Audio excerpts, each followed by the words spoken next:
This chapter is set in front of the magistrate and several witnesses, where Victor learns that a young man's body washed ashore.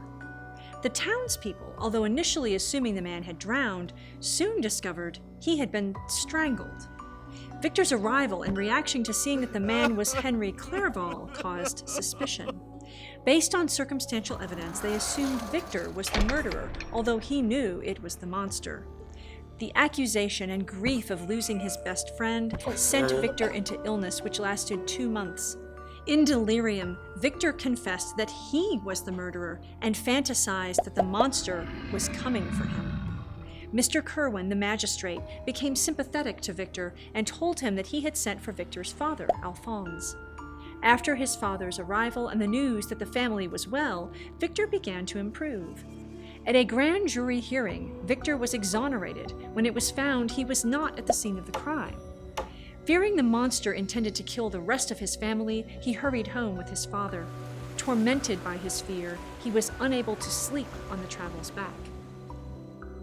By the killing of Victor's loved ones, the monster shows Victor how he feels, lonely and isolated and deprived of companionship.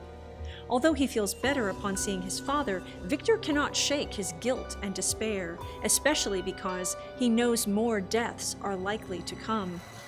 Victor's arrest and trial recalls Justine's. She, innocent, is found guilty.